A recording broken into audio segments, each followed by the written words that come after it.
We are now joined by Danielle Kelly, one of the hottest submission grapplers in one championship right now.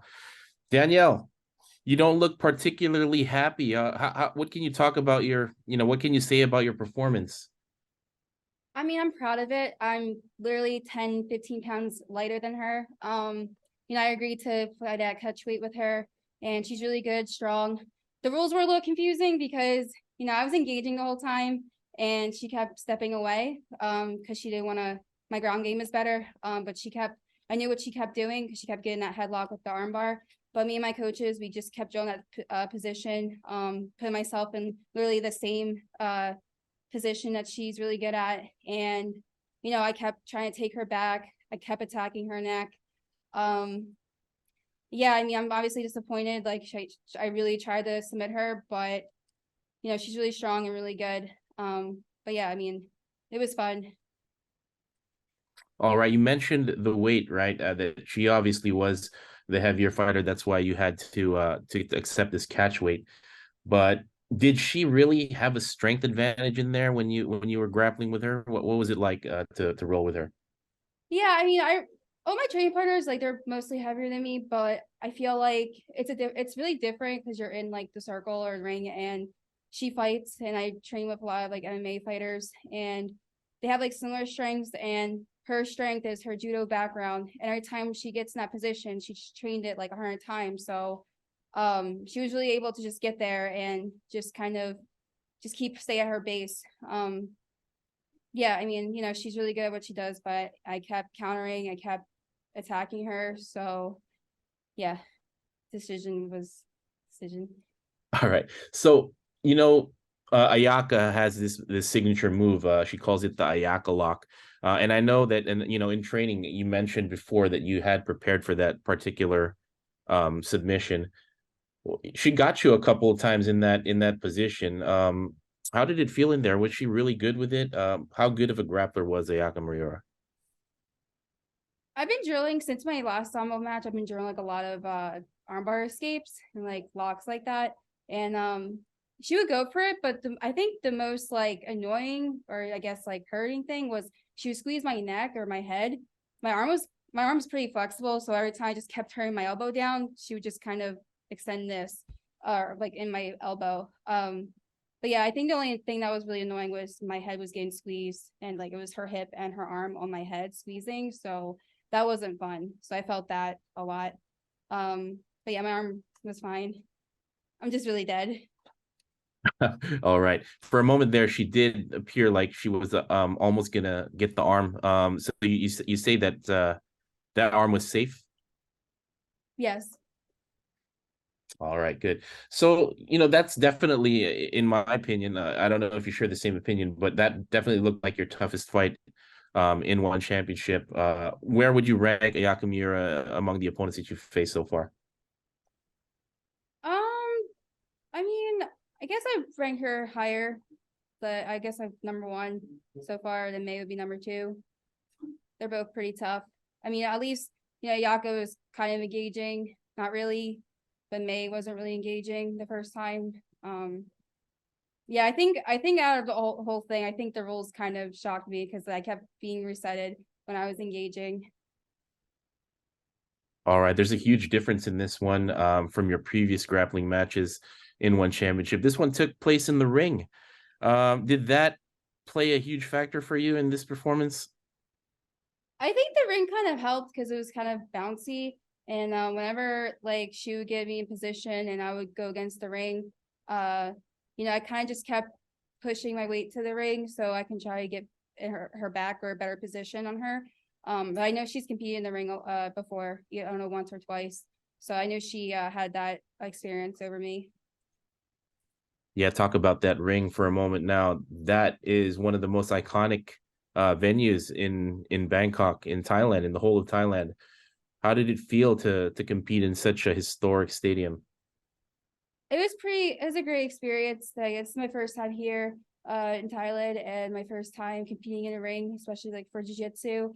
Um, yeah, it was really new. I wanted the experience. It felt really old school. I know there's like a historic event here for over the years. It was really I'm really grateful to compete in something so historic and really popular, and get to showcase jujitsu and being the first women's jujitsu match.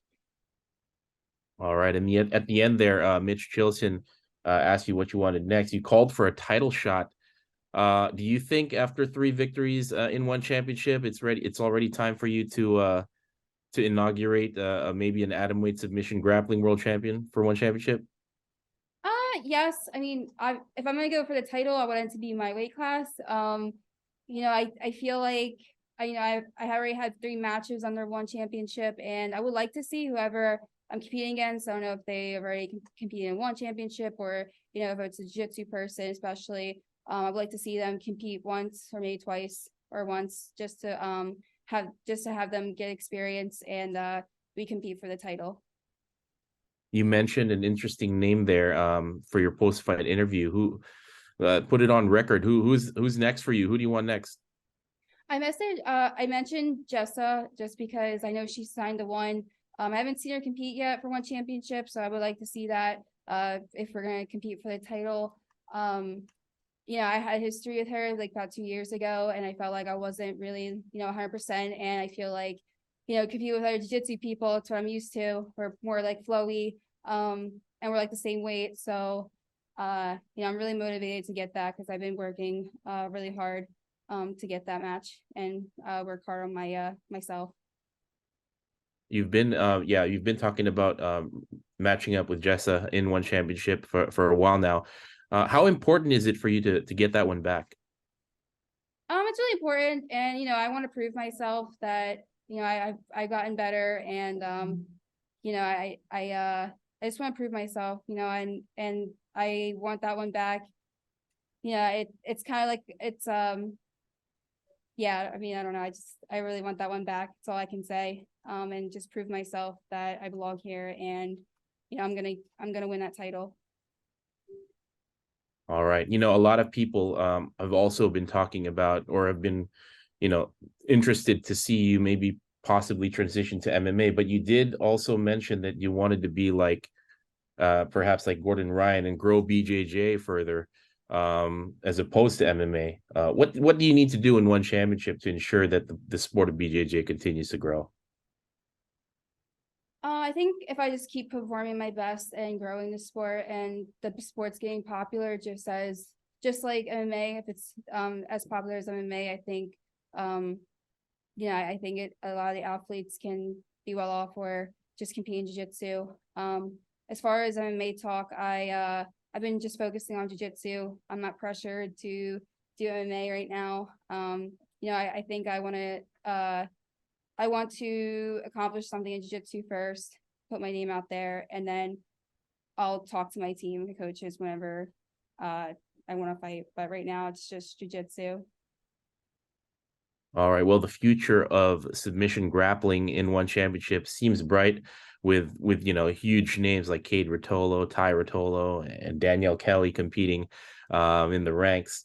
But yeah, does that add a little bit of pressure on you because you're in such a unique position to really bring submission grappling into the mainstream? I wouldn't say pressure, but being with the names along with like Mikey, Cade, Rotolo, Gary also, I know he's competed in jiu-jitsu. I think that would definitely put like a lot of respect in my name. I think that would put a lot of attention into jiu-jitsu, and people see how hard the athletes work hard at, and just being in that same category with them, would be a huge accomplishment because they're really, really good. Cade Rotolo is a ADCC champion, one of the toughest tournaments. So I think my goal is to, I'm gonna be the face of like smaller women's jiu-jitsu, hopefully compete for 105 title, if that's possible, or 115. Just after the match, I'm like 113 right now. Great, great. All right. So one championship is just a few months away from its US debut in Colorado. That's going to be exciting. Are you looking forward to potentially competing on that card, or if not, are you at least going to be attending? Uh, if I'm offered to attend, I would love to. You know, I want to be a part of the first U.S. card for under one championship. But it would be really cool and a dream if I competed on that card in the U.S. But I mean, if not May, then hopefully the next one, whenever one championship has their another next U.S. card. How would you describe a one championship event, a live one championship event to American fans? How do I describe? Phenomenal, historic, or historical, huge, like huge event. Um, I think it would draw a lot. I think it would draw a lot of American viewers and attention. I think it would be huge, you know, because just with the timing difference, like we have to get up early, like at like 4 a.m. to compete, and when we're home, we'll just compete at our usual timing. And our friends and family can actually attend the event. Are there any particular fights you're looking forward to seeing from that card? I know Sage Northcutt is competing or he's fighting, so that's like one of them because I know he's been out for like 3 or 4 years. So I'm really looking forward to that. I'm looking forward to watching Stamp. I'm looking forward to watching DJ again. Oh, and also the grappling matches. You know, I think Mikey or I think Mikey's competing, but there's another grappling match. I think it's Cade or Ty against the MMA fighter guy. I don't know I can't pronounce the names, but I'm really looking forward. I think it's a huge card. I'm probably looking forward to like every fight. All right. What's next for you now after this, grueling submission grappling match? You're in Thailand now for the first time. Do you have any plans of like exploring the country a little bit after your fight?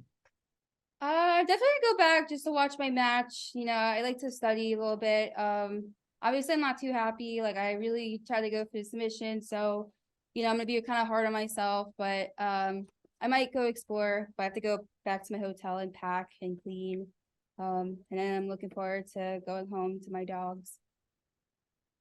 All right. Well, it was a pleasure watching you compete once again. Thank you very much for your time here today, and congratulations.